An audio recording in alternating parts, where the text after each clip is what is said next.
Салам, мен атым Айбек. Мектептеги эң үлгүлүү окуучумун. Ооба, чынында ошондой. Сабакты эң мыкты бага окуйм. Футбол командасынын эң мыкты оюнчусумун. Андан да көпчүлүктүн көзүн күйгүзүп, мектептеги эң татынакай кыздын жигитимин. Мектептеги менин репутациям көптөгөн маселелерди чечкенге жардам берет. Мугалимдер да мени менен кеңешип, мектептин иш-чараларына активдүү катышам. Эң баарынан маанилүүсү, жакында да мектептин президенти болуп шайландым. Бир сөз менен айтканда, мектептеги жашоом эң сонун. Бирок бир жолу авторитетимден айрылып кала жаздадым. Ал мындайча болду. Жаңы жылдын алдында чейрекке жакындап калган. Баары кадимкидей эле өтүп жаткан. Тыныгуу учурундагы жаңы келген окуучунун Нурландын шайкасы шалдылдап жаткан. Ал бала биздин класска жаңы которулуп келген эле. Аты Аман. Кичинекей бойлуу, арык чырай, кийими да эски. Кыскасын айтканда эч ким байкабаган окуучу. Бир жолу тесттин барактарын бергенде гана сүйлөшкөнүм болбосо, эч кандай мамилем жок эле. Аны дайыма басынтып, акча талап кылгандары мага жакпайт эле. Бир жолу жардам бергим келди. Нурлан кол көтөрө бергенде барып токтотуп калдым. Ал мени түрттү да: "Айбек, эмне кылганың?" деди. "Нурлан, токтот. Мындайды ал сага эч нерсе кылган жок" дедим. "Нурлан, токтот мындайды. Ал сага эч нерсе кылган жок" дедим. Менин сөзүмдү уккан Нурлан каткырып: "Изгойду калкалап жатасыңбы?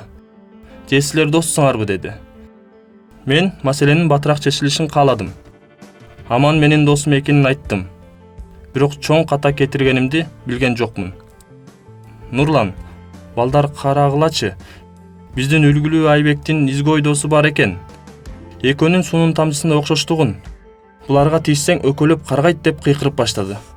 Сыр бербестен шылдыгын билмексен болуп койдум. Бирок башкаларга чоң таасир берерин билбептирмин. Өз ара шыбырашып, бир нерселерди талкуулап башташты. Нурлан жана анын шайкасынын каткырыгы күчөй берди.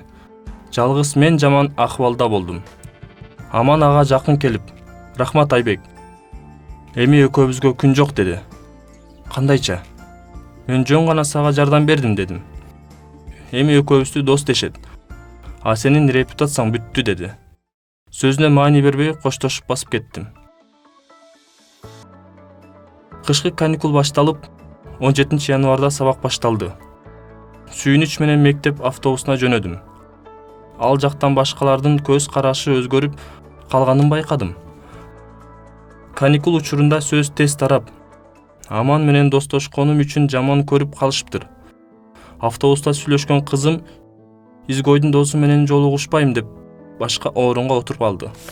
Мен бир учурда түшүнүксүз да, жаман да акыбалда калдым. Эгер мен кимдир бирөө менен достошсом, мага ушунча таасир береби?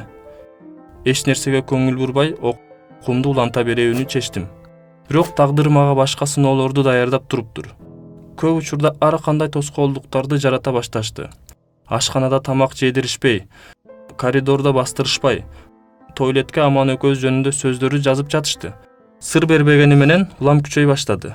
Аман экөөбүздү жуп кылып, байыркы Рим тууралуу презентация жазай турган тарых сабагындагы үй тапшырмабыз каршылаштарымдын чырагына май тамызды. Кийинки жума Аман экөөбүз китепканадан окуй баштадык. Ал жактан да жөн коюшкан жок. Айласыз шаардык китепканага келдик. Ал жакка да келишти. Мени сабырым түгөнүп бара жатты. Мектептин маңдайындагы тепкичке Аман экөөбүз тамактанып отурганбыз.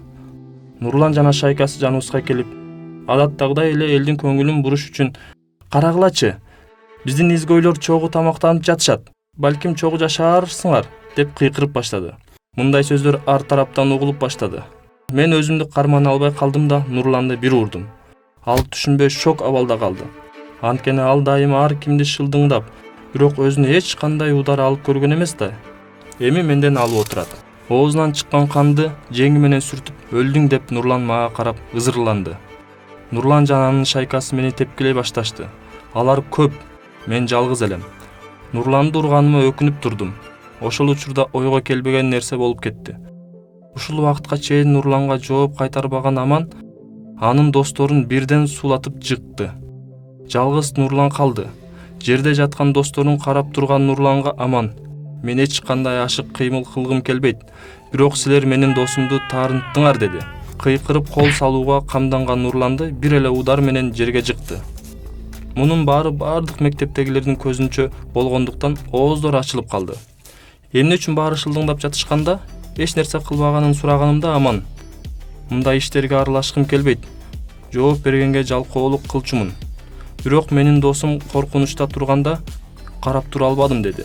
Сөз айта албай туруп калдым. Мугалимдер бизди директорго алып келишти. Бизди 1 жылга эшик алдын шыпырганга жазалашты. Жана 1 жума сабактан четтетишти.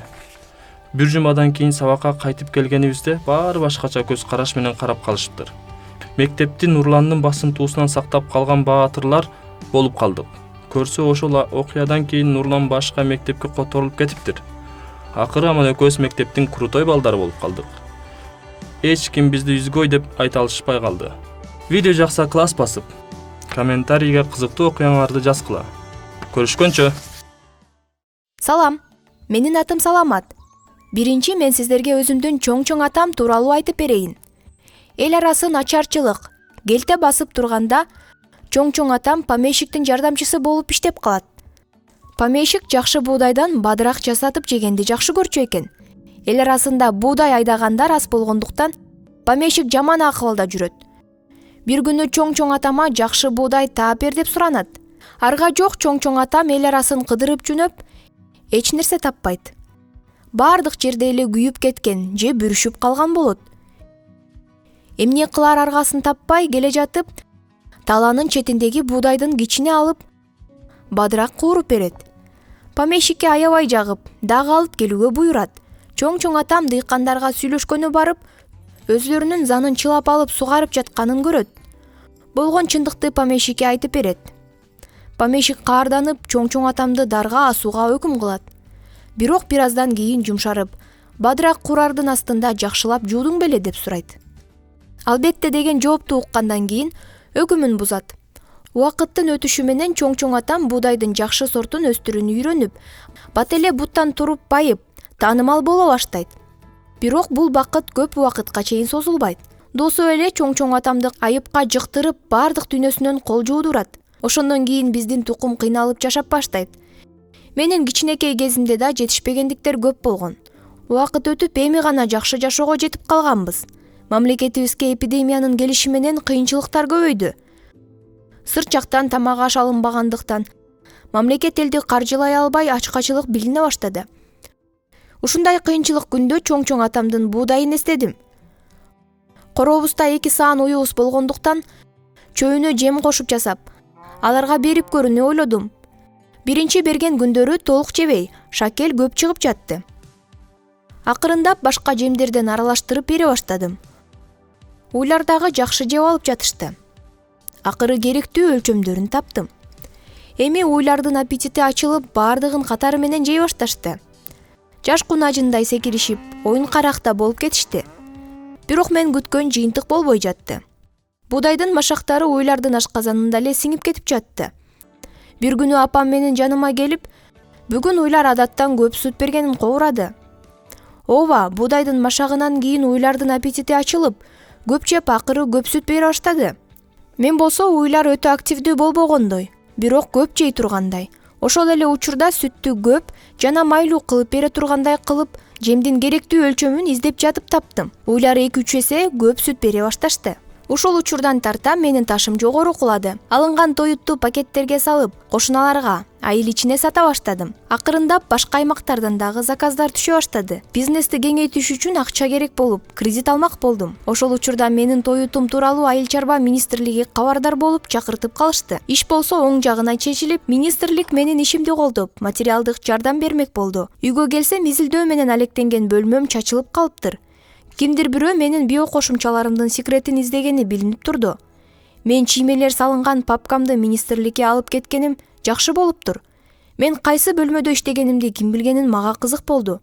Атамдан сурап кошунам аябай кызыгып жатканын билдим.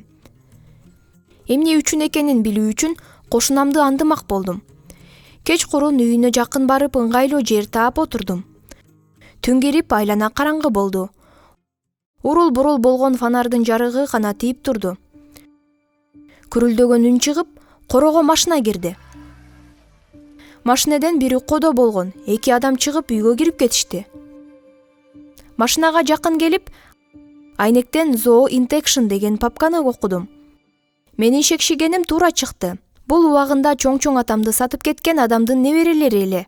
Демек азыр дагы мага жолтоо болгону турат. Өзүмчө акырына чейин күрөшөм деп турдум. Көп өтпөй уйлардын өлүмү тууралуу сюжеттер көрсөтүлүп баштады. Биринчи сюжетте баягы түнү менен аңдыган кошунам биокошумчаны берип баштагандан эле уйлары өлүп баштаганын айтып жатты. Буга бир нече айыл чарбага көмөк көрсөтүүчү мамлекеттик эмес уюмдар кызыгып, изилдөөлөрдү жүргүзүштү. Азыркы уйлардын өлүмүнө менин кошумчаларым күнөөлүү болуп чыкты. Алардын ою боюнча мен ойлоп тапкан тоют уйдун сүт бездерине өтө күч берип, эмчектен сезген ишине тагыраагы ракка алып келет экен. Бул менин ишмерлигиме зыяны тиймек, акырына чейин кармашууну чечтим. Кородогу уйларды текшерүүдөн өткөрттүм. Баары таза чыкты. Бирок менин айткандарым малдын өлүмүн даярдаган сенсациялык жаңылыктай болбоду. Акырындап адамдардын өлүмүн дагы менин бадымдан жеген уйлардын сүтүнөн көрө баштаганда ишимди токтотууну чечтим. Папкамды алып, Zoo Intection'дын башкы офисине келдим. Менин ким экенимди ресепшнге айтканымда, токтоосуз директордун кабинетине узатып келишти. Столдун артындагы таз кодо кишини көргөндө, ушул адамдын ата-бабалары биздин тукумду канча жыл кыйнашты деп ойлодум.